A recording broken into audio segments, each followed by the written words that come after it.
Batman's tip, because of meeting the Joker in some way, this is the ultimate expression of where you're going. Oh crap, I don't want to go that way. I'm here for the people. I'm here for the city. I'm here for life. How can I resist the opportunity to speak with anybody from Gotham City?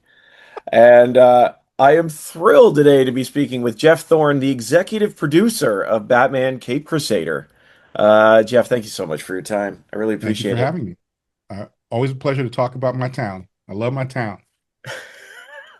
I mean, don't we all? It is always exciting to go back because every iteration is a little bit different. Yep. And this one is special. I know it's not related to, but it is a spiritual successor to the Batman animated series, and in terms of many ways, but it's very different. As we get sourced for or ready for season two, or rather season two's already out. What is it that makes this version unique? Unique. Okay. In terms of animation, it's unique because of it's not a pastiche. It's not a motif. We're actually in the pulp fiction era. We're not Mm. using its visual tropes, its visual aesthetic, but set now. We're actually then, which means no other superheroes. Batman was conceived in a time where there weren't teams of superheroes. It was just the Flash was in his own world, Superman was in his own world, et cetera, et cetera. And Batman is the only one like him in this world. The technology is as limited as an old 1930s movie version of that Okay. period would be. And all of that focuses us right back on Batman being just the badass that he is with no extra. He didn't have any Iron Man toys. He's Batman. And that period of time lends itself to the kind of hands-on vigilante justice that really could not work in the present day. I think Bruce and James were extremely um, focused on this is not a motif show. This is a show that could be theoretically conceived of and set in that period. So that's part of its uniqueness. The other one is like any Elseworld is unique. Gods and Monsters is probably my favorite Elseworlds that the DC animation team has put out. Not some, I mean, for many reasons, but because it took a big bite. It was like, nope, all that's not true. This is true. And we're going this way. Right. So here are some familiar characters that did not play out in this universe that way. They opened a door on an ability to tell stories that is largely constrained by the success and popularity of Mhm. characters like Superman or Spider-Man or the X or whatever. There's literally churches of denominational churches of, well, this is the real X-Men, or this is the real Green Lantern, or this is the real. These characters have been around that long that there's literally tribes of people about them. And this freed us up as writers to not worry about any of that, to go, this is our else world, these are the rules of our else world, and that's what makes it unique. As you've seen, death is ever present in this universe, uh, right? Characters who might otherwise, oh, well, we need him for actually 27 because he's so popular. We're like, sorry, dead, can't do it. Come up with something else, you know, um, because it's sort of that blood and guts world of the 1930s and 40s that we're existing in, where characters didn't survive their movies, they didn't survive their novels, they didn't survive their pulp origins, they died. Not all of them, but enough of them to make you go, oh crap, anybody can go. Holy crap, that's unique. Yeah, this one has an almost Game of Thrones feel in that sense, where it's like, I love the oh no. Yeah. Oh no, I Yeah, didn't expect that at all. there's Yeah. genuine stakes. There's Yeah. There have genuine to be. stakes. There have to be. I wanted to ask you too about vengeance, if you will, and vigilante here as Batman, because we do get to see that side of him, and Hmm. certainly there's been growth from season one, and here we are in season two. But in your mind, he's often described as a symbol of vengeance. But in this season, do you think he's moving any closer to becoming a symbol of hope? Yes, absolutely. And thank you for grasping that. We intentionally have done this. Season one, the foundational series season, let's say that was the foundation and floor one of the building, sets him up as From the time my parents were killed to the time you're meeting me now, one mission, one thought. Anything outside that is either in my way or serving me. That's it. That's it. I do not have human interactions with people. Even the man who technically has raised me a little bit, even that, either he's on my team working for me or he's getting the hell out of my way. Okay. And then the events of season one go, well, really though? Is it really that? Or do you kind of love this man who's been your dad since your dad got chopped? Maybe you need to reevaluate. This season is what you just said. Batman in BTAS, and this isn't our thought process. We didn't go, oh, he was this in BTAS, therefore he must not be that. It wasn't that. Is that this is a journey of Bruce as Batman towards being a full human being, which in season one, he absolutely was not. He has more in common with Jason Voorhees, except he's on our team in season one. In season two, he's learning there are other people in the world. There are people that are on my side that just are on my side, not because they are tools of mine. And as you point out, in the final episode, it's come up in recent conversation, which it hadn't in any time before with interviewers, that he has one line which I think a lot of fans so far have glossed over. When Joker says we're above them and we're alone, except for the two of us, Batman says, not alone. They're not ants. They're people. They have families and they have me.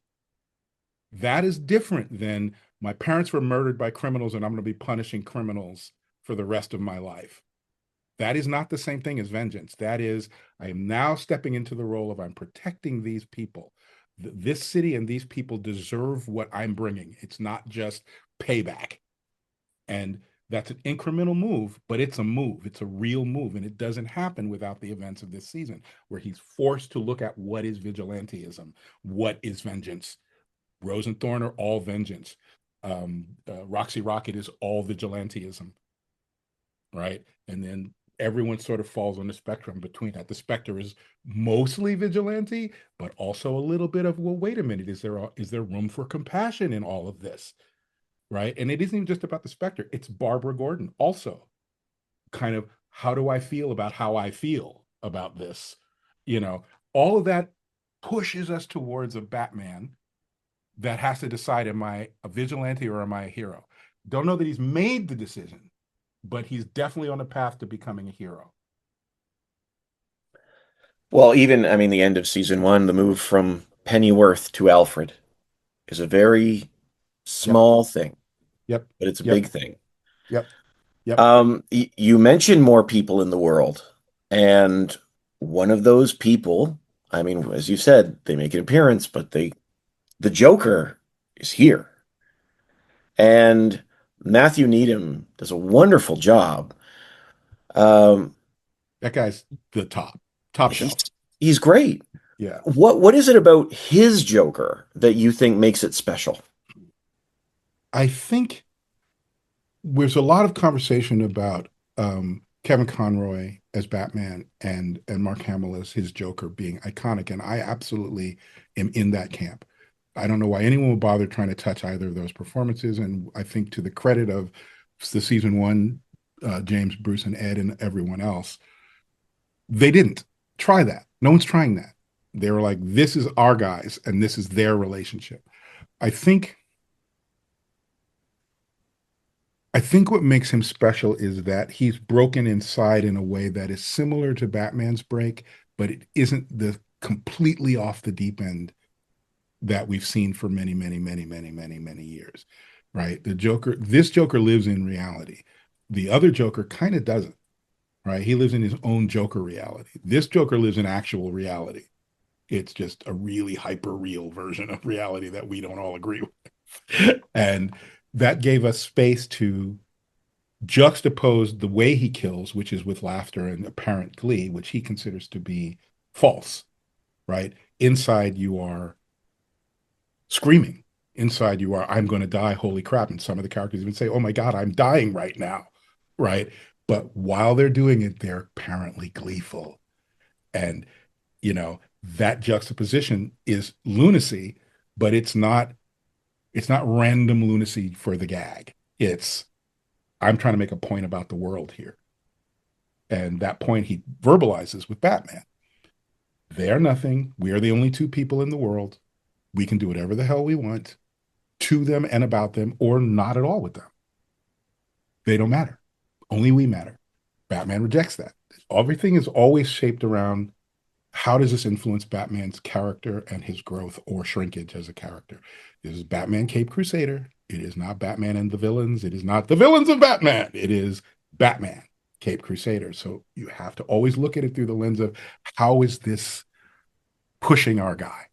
And that's why this Joker that we based on one panel of Batman #1, how is he that? And so that shaped every other aspect. And then getting Mr. Needham, he came in and just right, like he's the top shelf. Well, you know, you mentioned this too about them being Joker saying they're the only two people in the world. These are two characters that seem to need each other.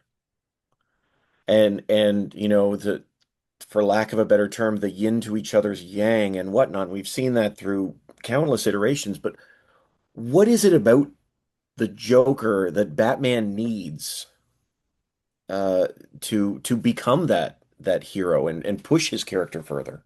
I think in every case, and you've seen it again in the comics and in the shows, it's now become almost a cliche, the idea of you had one bad day and it tipped you in this direction, right? I think Joker in our universe is a cautionary tale. Joker is in some ways the ultimate expression of where Batman's going if he doesn't learn about people and how to be one, right? The Joker went exactly the opposite way. He's like, I started out trying to be like you. He even says, I used to be like you in our version. He says, I was you once upon a time. And then something happened. We don't say what it was that caused him to tip into this guy, right? But his tip is people no longer matter to me. They are ants burning, fireflies burning. I don't care, right? Batman's tip, because of meeting the Joker in some way, this is the ultimate expression of where you're going. Oh crap, I don't want to go that way. I'm here for the people. I'm here for the city. I'm here for life, essentially. I'm not on a death spiral. He needs the Joker's opposition because, as much as he would never admit it, the Joker is kind of right in some ways. You do place Mm. yourself above. You are not paying any attention to laws. You do not care about social rules or norms. You're doing whatever the hell you want to do as you see it as just, which means you're on the path that I'm at the end of, right? I am the ultimate expression of you. So just cut to the chase and just be me together, right? So without that, does Batman make that, without being horrified by meeting the Joker, does he become the Joker? There's a version that says yes.